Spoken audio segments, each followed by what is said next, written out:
it is now my honor to be able to introduce the governor who is leading the charge for the rest of America, showing the nation that Democrats can deliver to make life more affordable for millions and never give up on our values of combating the climate crisis.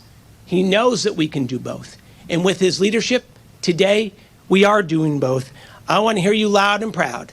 Let's give it up for the one, the only, it's a big damn deal that we're here, Governor Gavin Newsom, everybody. Come on now. Congratulations. Thank you. Thank you to the Pro Tem. This is a horrible setup. I can't see damn one of you. And it's horrible for another reason, because it brings back some memories that my staff, particularly my old mayor's staff, does not want to be brought back up. The last time I was in here, I gave a State of the City speech that went on for 7.5 hours. And if you think I'm making that up, the next day, you can check it out. You can Google it. I think it was the Examiner that did a headline, said, because it was on YouTube, it said, YouTube, comma, you bored, question mark. I was surprised there was a question mark as opposed to an exclamation mark. So I will try to be brief. By the way, in my defense, forgive me, I was trying to use this new medium of social media and do bite-sized snippets on issues that people, I thought, would appreciate, that they can fast forward things they didn't care about, and they could then focus and get a little bit more on things they did care about.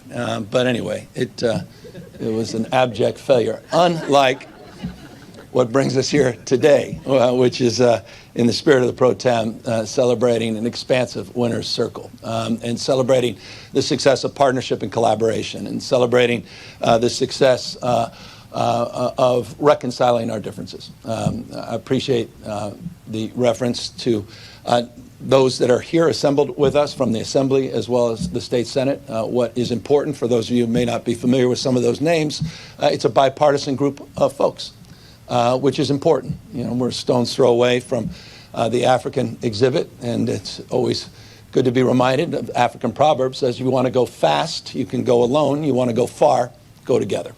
And we have made tremendous progress over the course of the last many weeks, trying to reconcile these simultaneous crises that we have.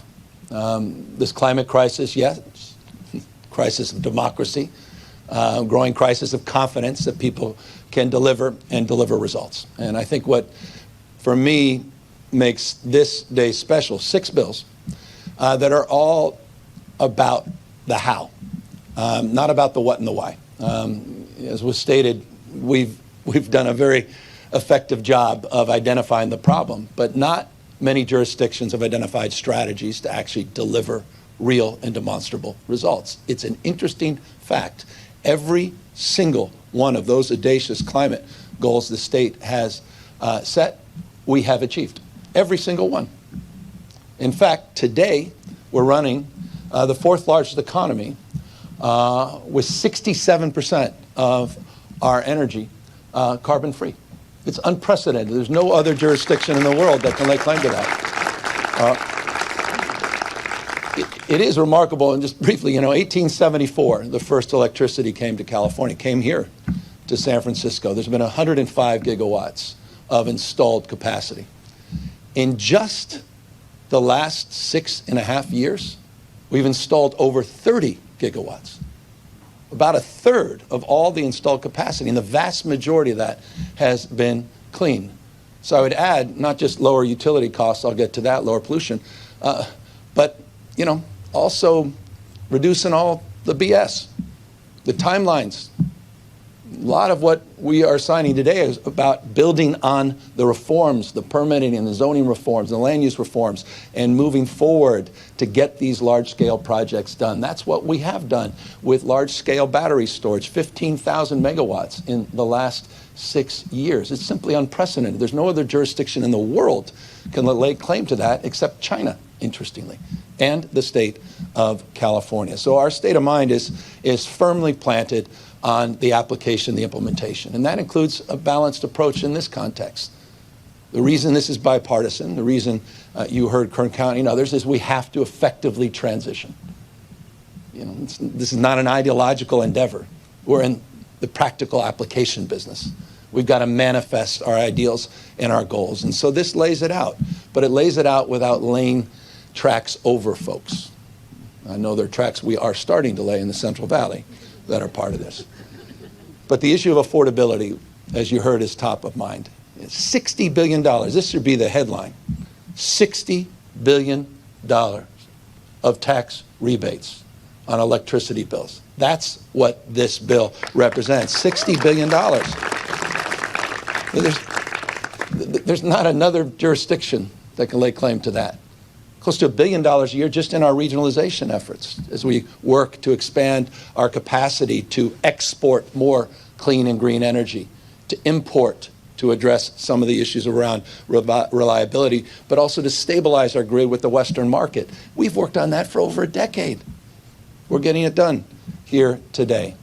So finding a balanced approach, setting forth strategies to achieve audacious goals that simply no other large-scale jurisdiction in the world can lay claim to, and doing it in a way that reduces the burden on ratepayers and taxpayers at the same time. So I'm proud, and it's about time in contrast, because I'll close on this.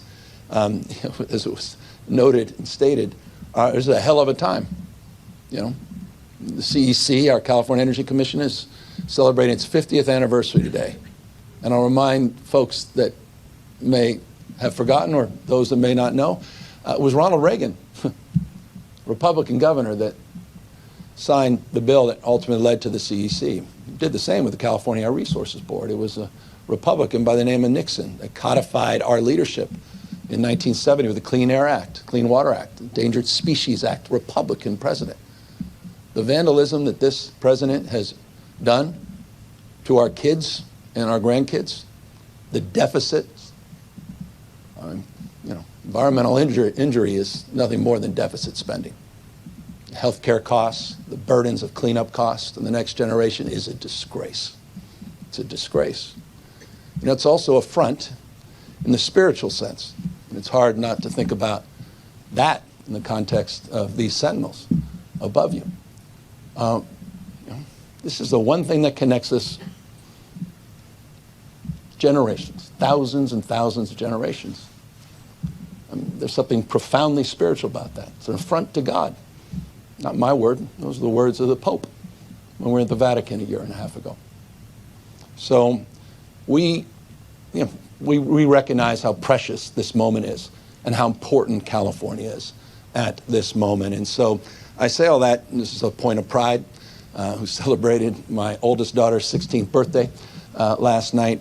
And these are the kind of things, Mr. Pro Tem, leaders, that we get to look back with deep pride and satisfaction that we did the best we could, and hell, we set the tone and the pace for the rest of the nation. Thank you all very, very much.